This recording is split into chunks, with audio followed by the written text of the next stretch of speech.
हाय friends, नमस्कार and welcome back to study classes. So प्यारे दोस्तों, एनवीएस पीजीटी कॉमर्स एग्जामिनेशन के ऊपर डिस्कशन आपके साथ आज करने वाले हैं। आपको ऑलरेडी बताया था कि नोटिफिकेशन आ चुका है and you can apply for this examination. और काफी सबके कमेंट्स थे कि सर सिलेबस एक बार डिस्कस कीजिए। So today in this session I am going to discuss the syllabus. Detail में डिस्कस करेंगे। मैं ट्राई करूंगा कि सिलेबस को एक सिंप्लीफाइड तरीके से आपको प्रेजेंट करूं।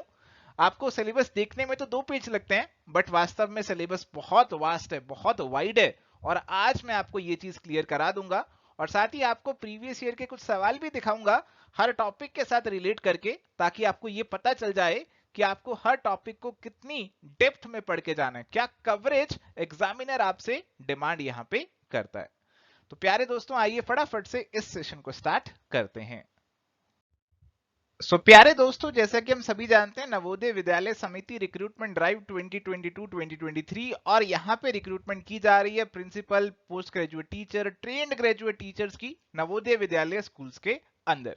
और रजिस्ट्रेशन की रेट्स जो हैं दे आर स्टिल ओपन, और अगर आप इस एग्जामिनेशन के लिए एलिजिबल हैं then you should definitely fill up this particular form. तो प्यारे दोस्तों, अगर बात करें इस एग्जामिनेशन के पैटर्न की, तो कुछ ऐसा पैटर्न रहता है, आपको पहले भी बताया था। तो इस एग्जामिनेशन में आपका जो टेस्ट है उसके अंदर आपको 5 पार्ट्स देखने को मिल रहे हैं। और बेसिकली आज जो हम बात करने वाले हैं वो पार्ट 5 की, आपकी जो डोमेन नॉलेज है ना, उसकी बात करने वाले हैं। तो डोमेन नॉलेज पे आपके 80 क्वेश्चंस एग्जाम में आने वाले हैं और आपके टोटल 80 मार्क्स की डोमेन नॉलेज होने वाली है। तो ओवरऑल जो आपकी परसेंटेज निकलने वाली है, मेरिट निकलने वाली है, that is going to be out of 130 marks, जिसमें से 80 मार्क्स की जो वेटेज है that is for the subject. और आपको आपका सब्जेक्ट बहुत अच्छे से करना इसलिए जरूरी है क्योंकि देखो, बाकी सारी जो चीजें हैं, बाकी जो पहले 4 पार्ट हैं, they are common for all.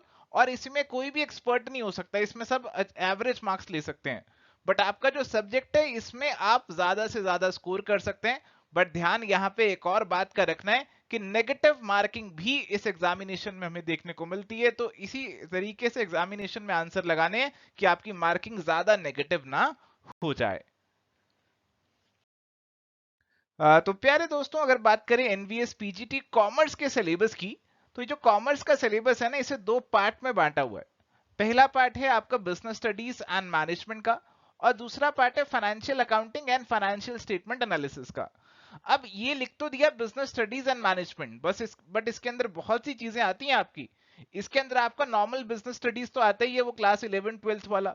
उसके अलावा भी आपको और चीजें पढ़नी पड़ती हैं, जैसे आपका एचआरएम है, मार्केटिंग है, ओबी के टॉपिक्स भी इसके अंदर आपके पूछते हैं, कुछ इमर्जिंग मैनेजमेंट के ट्रेंड्स हैं, बिजनेस फाइनेंस के भी बहुत से टॉपिक्स हैं सिलेबस में पूछे जाते हैं।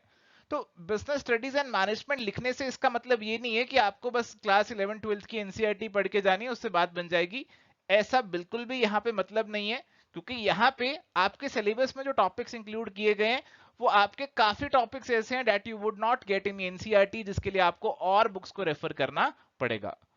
अगर बात करें financial accounting and financial statement analysis की, तो अगेन यहाँ पे भी क्लास 11th-12th की जो फाइनेंशियल अकाउंटिंग की किताबें होती हैं, तो वो तो पढ़नी पढ़नी है, वो वाली चीजें तो हैं। बट उनसे सारा सिलेबस यहाँ पे भी आपका कवर अप नहीं होगा।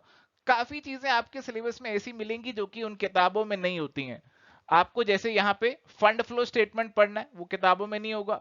कॉस्ट अकाउंटिंग पे सवाल आते हैं, computers in accounting, inflation accounting, HR accounting, social responsibility accounting.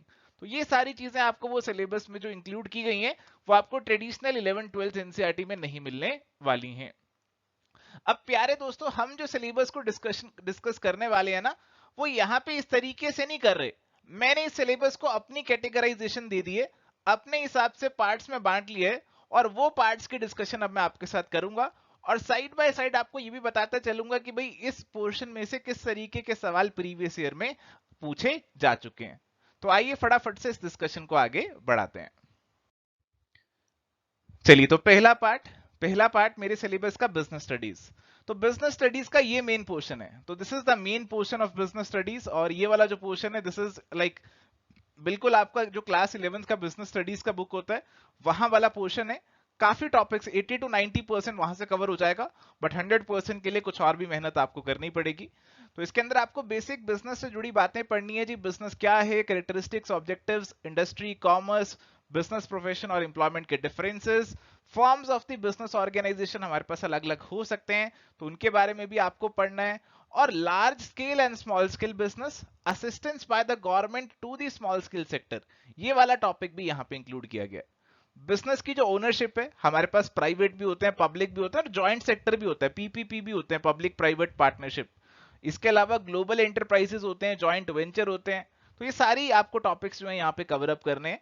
और बिजनेस सर्विसेज को आपको डिटेल में पढ़ना है, जिसमें बैंकिंग है, इंश्योरेंस है, transportation, warehousing, communication, and you have to study the impact on technology, impact of technology on different business services. तो यहां से भी आपको सवाल देखने को मिलते हैं। और ऐसा नहीं है कि सिर्फ इनका मीनिंग पढ़ने से बात बन जाएगी, मीनिंग के अलावा भी आपको इनके कंसेप्ट से जुड़े हुए जो भी इंपॉर्टेंट टॉपिक्स हैं वो भी पढ़ने पड़ेंगे। जैसे इंश्योरेंस का मतलब पता होने से बात नहीं बनेगी, आपको इंश्योरेंस के प्रिंसिपल्स भी मालूम होने चाहिए और बहुत सी चीजें मालूम होनी चाहिए। इसके बाद आया जी बिजनेस की सोशल रिस्पॉन्सिबिलिटी, तो कॉर्पोरेट सोशल रिस्पॉन्सिबिलिटी सीएसआर वाला टॉपिक हो गया। इसके साथ में आपको बिजनेस एथिक्स और एनवायरमेंट प्रोटेक्शन वाला पार्ट जो है वो भी यहाँ पे कवर अप करके चलना है। और देखिए यहाँ पे कैसे सवाल आपको देखने को मिलते हैं, जैसे मैं आपको बता रहा था भाई इंश्योरेंस के प्रिंसिपल्स भी आपको पढ़ने होते हैं, तो प्रिंसिपल्स ऑफ इंश्योरेंस के ऊपर सवाल जो है एग्जाम में पूछा जा चुका है।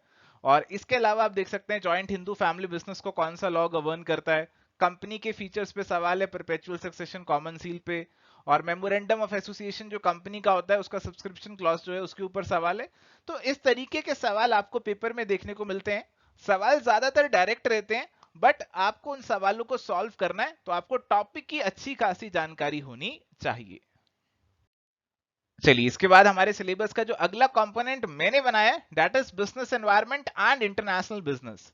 ये सारी चीजें मैं सिलेबस से ही उठा के लाया हूं, मैं कुछ नया नहीं नोट यहां लिख रहा हूं, कुछ मैंने अपने हिसाब से कोई एडिशन नहीं करी है, मैंने बस सिलेबस को अपने ढंग से कैटेगराइज किया है। टॉपिक सारे सिलेबस के हैं, बस कैटेगराइजेशन मेरी है। बिजनेस एनवायरनमेंट की अगर मैं बात करूं तो बिजनेस एनवायरनमेंट का क्या मतलब है, मीनिंग, इंपॉर्टेंस, उसकी डायमेंशंस, बिजनेस एनवायरनमेंट जो बदल रहा है, आपका जो लिबरलाइजेशन, प्राइवेटाइजेशन, ग्लोबलाइजेशन है, तो ये सारे टॉपिक्स आपको यहाँ पे कवर अप करने हैं। और साथ ही कंज्यूमर प्रोटेक्शन, इसको लेकर एक स्पेसिफिक टॉपिक यहाँ पे इंक्लूड किया गया, जो आपका कंज्यूमर प्रोटेक्शन से जुड़ा कानून है उसके ऊपर सवाल पूछते हैं। आपके जो कंज्यूमर्स के राइट्स है ना उसके ऊपर भी यहाँ पे सवाल पूछे जाते हैं। इंटरनेशनल बिजनेस की बात करें, देखो इंटरनेशनल बिजनेस का टॉपिक अपने आप में बहुत वाइड हो सकता है और यहाँ पे सवाल भी आपको अलग अलग तरीके के देखने को मिलेंगे। अपने आप में एक एक टॉपिक बहुत वाइड है। एक्सपोर्ट इंपोर्ट का प्रोसीजर अपने आप में बहुत बड़ा प्रोसीजर है, आप इसको पढ़ने बैठेंगे तो इसमें कोई लिमिट नहीं है, इतनी सारी चीजें इसके अंदर आ जाती हैं। डॉक्यूमेंटेशन क्या होती है, ईपीजेड, एसीजेड, आपकी जो स्पेशल इकोनॉमिक जोन है, एक्सपोर्ट प्रोसेसिंग जोन है, उसका टॉपिक पढ़ना है। तो बेसिकली यहाँ पे आपको जो भी फॉरेन ट्रेड को प्रमोट करने के लिए, एक्सपोर्ट इंपोर्ट को बढ़ावा देने के लिए जो भी सरकार के प्रावधान है वो सब पढ़ने पड़ते हैं। International trade institutions and agreements, इसके अंदर आपका WTO, UNCTAD, world bank, IMF, ये सारी चीजें आपको पढ़नी है। और केवल इतना ही नहीं, और भी आपको जो भी इंटरनेशनल बिजनेस से जुड़ी बातें हैं ना वो यहाँ पे पढ़ के जानी होंगी। और प्यारे दोस्तों अगर बात करें सवालों की तो आप देख सकते हैं which of the following is not included in the current account, ये सवाल आपका बैलेंस ऑफ पेमेंट से पूछा गया है। तो बैलेंस ऑफ पेमेंट भले ही सिलेबस में डायरेक्टली ना लिखे, बट इंटरनेशनल बिजनेस के अंदर ये आपका कवर अप होता है और आपको पढ़ के जाना पड़ेगा। स्वॉट एनालिसिस के ऊपर सवाल, बिजनेस एनवायरनमेंट से आपका ये जुड़ा हुआ है। डंपिंग के ऊपर सवाल है, इंटरनेशनल बिजनेस का टॉपिक है। फंक्शंस ऑफ वर्ल्ड बैंक के ऊपर सवाल है। और कुछ सवाल ना ऐसे देखने को मिले, देखो इकोनॉमी जो है ना वो कहीं स्पेसिफिकली तो सिलेबस में मेंशन नहीं है, सिलेबस में कहीं इकोनॉमी वाला पोर्शन मेंशन नहीं है, क्लियरली कुछ मेंशन नहीं है, बट हाँ कुछ सवाल आपके इंडियन इकोनॉमी से, नेशनल इकोनॉमी से जुड़े हुए पूछे गए, जैसे नेशनल इनकम के जो आपके मेजर्स होते हैं ना उस पे सवाल हमें देखने को मिला, जो कि हम बिजनेस एनवायरनमेंट या फिर इकोनॉमिक एनवायरनमेंट का पार्ट बना सकते हैं। चलिए अगला component is marketing and HRM. तो मार्केटिंग और एचआरएम का आपको यहाँ पे एक्सपर्ट तो नहीं बनना है, बट आपको बेसिक जानकारी सारी होनी चाहिए, आपको ये सारे टॉपिक्स बेसिक लेवल पे कवर अप करने हैं। तो यहाँ पे आपको ट्रेड कवर करना है, इंटरनल ट्रेड, इसमें retail, wholesale trade, emerging modes of business, franchisee, e business, outsourcing, ये सारी चीजें पढ़नी है। मार्केटिंग का meaning, functions, role, levels of marketing, changing facets of marketing, product mix, models of marketing, तो ये सारी चीजें पढ़नी है। ह्यूमन रिसोर्स मैनेजमेंट, एचआरएम का आपको मीनिंग, इंपॉर्टेंस, मैन पावर कैसे एस्टिमेशन होगा, recruitment, selection, training development, compensation, performance evaluation. तो भाई एचआरएम भी अपने आप में कोई छोटा नहीं है, एचआरएम भी अपने आप में काफी हेवी टॉपिक है, काफी सारे टॉपिक्स यहाँ पे इंक्लूड किए गए हैं। और अगर बात करें कुछ सवालों की, तो आप देख सकते हैं कि मार्केटिंग से कैसे सवाल पूछे जा रहे हैं, आपके एडवर्टाइजिंग के ऊपर सवाल पूछे जा रहे हैं, और कुछ आपको रियल एग्जांपल देके पूछ रहे हैं कि आपका ये किस टाइप का ब्रांडिंग है, इस टाइप का सवाल है। टाइप ऑफ प्रोडक्ट्स के ऊपर कि कौन सा शॉपिंग प्रोडक्ट है इनमें से, तो शॉपिंग कन्वीनियंस अलग अलग प्रोडक्ट्स होते हैं ना, तो उस टाइप का सवाल भी यहाँ पे पूछा गया है। चलो जी, अब आते हैं जी बिजनेस फाइनेंस पे, फाइनेंशियल मैनेजमेंट भी आप इसे बोल सकते हैं। तो बिजनेस फाइनेंस में सबसे पहले तो आपके जो फाइनेंस के सोर्सेज होते हैं उसके ऊपर सवाल है, कुछ आपके ओन्ड होते हैं, कुछ बोरोड होते हैं, अलग अलग सोर्सेज से आप पैसा रेज करते हैं, इक्विटी है, प्रेफरेंस है, GDR, ADR, debenture, bond, retained earning, public deposit, आप लोन्स भी ले लेते हैं, तो ये सारी चीजें हैं जी। Trade credit, micro credit, credit rating और रेटिंग एजेंसीज, ये टॉपिक भी यहाँ पे कवर अप करना पड़ेगा। फाइनेंशियल मैनेजमेंट की अगर हम बात करें, तो फाइनेंशियल मैनेजमेंट के अंदर आपके बहुत से टॉपिक्स हैं। फाइनेंशियल मैनेजमेंट का बेसिक तो आपको पढ़ना ही है जी, बेसिक इसका introduction, meaning, role, scope, objectives तो पढ़ना ही है। इसके अलावा आपको कैपिटल स्ट्रक्चर के बारे में पढ़ना है जी, लीवरेज के ऊपर भी सवाल देखने को मिलेंगे आपको, वर्किंग कैपिटल मैनेजमेंट, इसके ऊपर भी आपको सवाल देखने को मिल जाएंगे। तो भाई आपकी जो जानकारी है ना, हर टॉपिक की विस्तार में ही होनी चाहिए। फाइनेंशियल मार्केट्स की अगर बात करें, तो इसके अंदर आपके कैपिटल मार्केट और मनी मार्केट, उनके ऊपर आपको बेसिकली जानकारी लेनी है। और तो मनी मार्केट के कौन से इंस्ट्रूमेंट्स होते हैं, आपके कैपिटल मार्केट प्राइमरी सेकेंडरी हो सकती है, स्टॉक एक्सचेंज, स्टॉक एक्सचेंज में भी नेशनल है, ओवर द काउंटर है, सेबी के क्या प्रोसीजर्स हैं, तो ये सारी चीजें आपको पढ़ के जानी है। तो सिलेबस जो है देखने में खैर छोटा लग रहा होगा, बट वास्तव में आपको बहुत कॉम्प्रिहेंसिव कवरेज हर टॉपिक की यहाँ पे करनी होगी। और आप देख सकते हैं कैसे सवाल यहाँ पे पूछे गए, तो म्यूचुअल फंड को लेकर सवाल, मनी मार्केट इंस्ट्रूमेंट को लेकर सवाल था, और डेरिवेटिव्स के ऊपर भी कुछ सवाल मेरे को देखने को मिले। और एक सवाल तो बहुत ही इंटरेस्टिंग था, आपकी बॉन्ड की वैल्यूएशन के ऊपर सवाल पूछा गया। तो बॉन्ड की वैल्यूएशन अगर आपको करनी है तो वो आप कैसे करेंगे, ऐसे टाइप का सवाल अगर यहाँ पे पूछ रहे हैं, तो मेरे ख्याल से आपको जो कवरेज वो डिजायर कर रहे हैं ना, वो काफी हाई लेवल का कवरेज यहाँ पे आपसे डिजायर करके चल रहे हैं।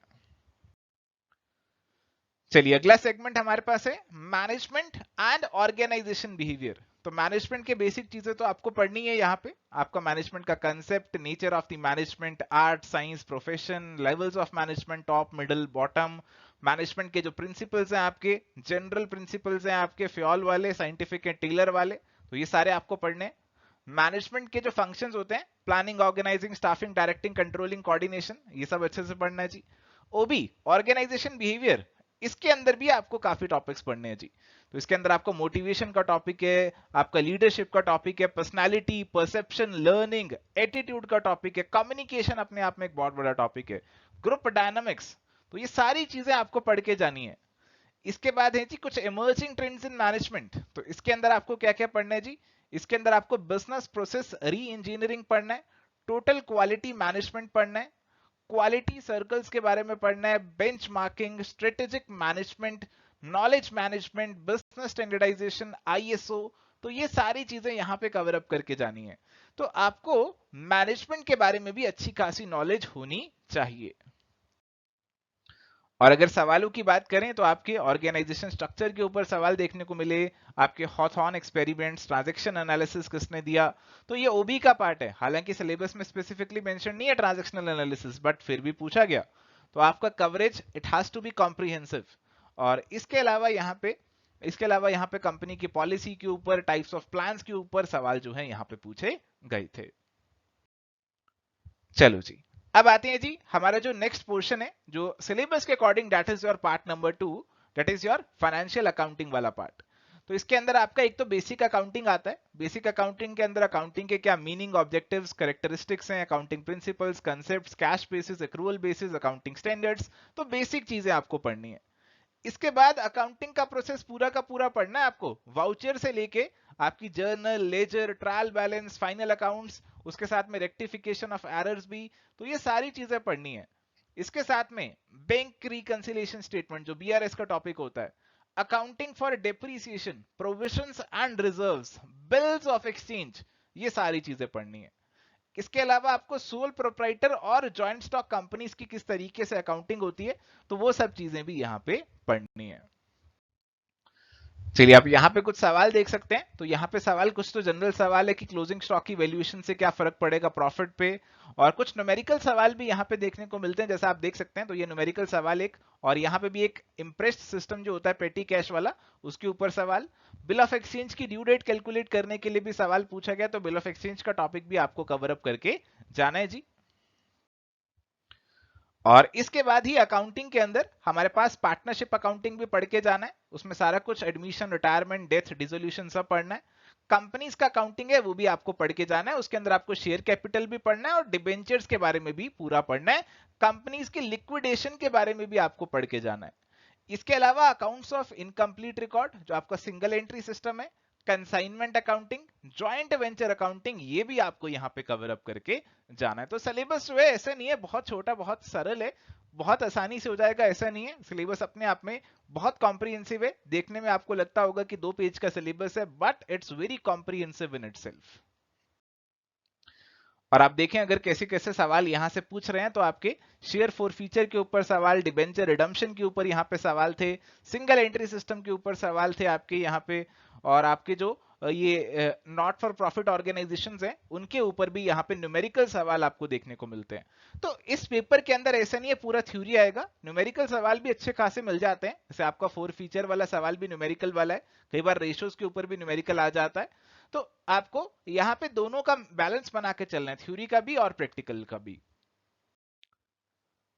चलिए अगला कंपोनेंट है फाइनेंशियल स्टेटमेंट की एनालिसिस। तो फाइनेंशियल स्टेटमेंट के एनालिसिस का हमें बेसिक जानकारी, बेसिक मीनिंग, जो टूल्स अवेलेबल होते हैं, comparative, common size statement, trend analysis, accounting ratios, this is very very important for this exam. इस वाले पूरे पोर्शन में से अकाउंटिंग रेशियो से ही ज्यादा सवाल एग्जाम में आते हैं। फंड फ्लो स्टेटमेंट और कैश फ्लो स्टेटमेंट, ये टॉपिक्स आपके सिलेबस में इंक्लूड किए गए हैं।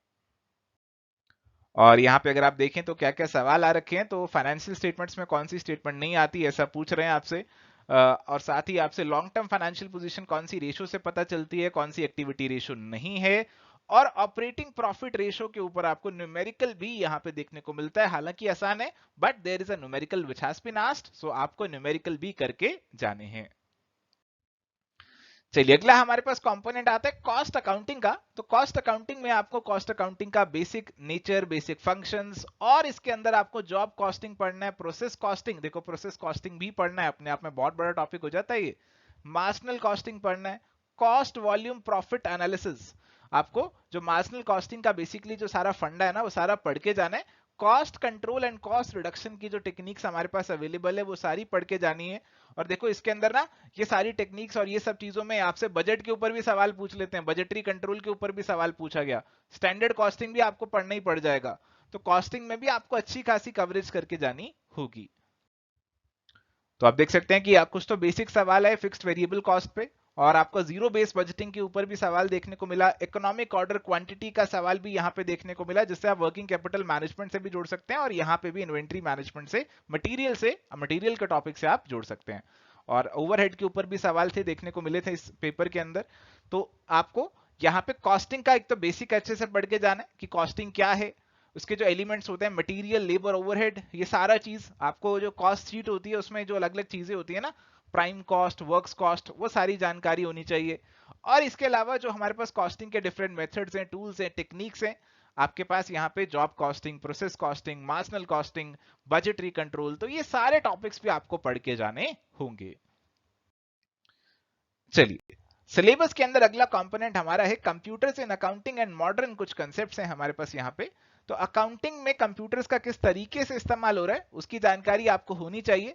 तो यहाँ पे आपसे कुछ कुछ टेक्निकल सवाल भी पूछ लेते हैं, जैसे डाटाबेस मैनेजमेंट सिस्टम यहाँ पे इंक्लूडेड है। तो डाटाबेस मैनेजमेंट सिस्टम पे कुछ कुछ टेक्निकल सवाल भी एग्जाम में आ जाते हैं जी। और इसके बाद inflation accounting and human resource accounting and social responsibility accounting. तो ये जो टॉपिक्स है ना थोड़ा सा हटके हैं, अलग से टॉपिक्स हैं, तो ये भी आपको एग्जामिनेशन पर्सपेक्टिव से कवर अप करके जाने होंगे। और यहां से थोड़े से टेक्निकल सवाल कई बार आ जाते हैं डाटाबेस मैनेजमेंट के ऊपर, तो आपको ये भी थोड़ी सी जानकारी एग्जामिनेशन पर्सपेक्टिव से लेके जानी होगी। प्यारे दोस्तों, ये था हमारा आज का डिस्कशन जहां पे हमने एनवीएस पीजीटी कॉमर्स का सिलेबस डिकोड किया. Now this syllabus is very much similar to your KVS का सिलेबस भी, एंड केवीएस नोटिफिकेशन भी एक्सपेक्ट कर रहे हैं कि बहुत ही जल्द आ जाएगा. So if you are serious about these two examinations, KVS, NVS, then you should definitely start preparing for this exam.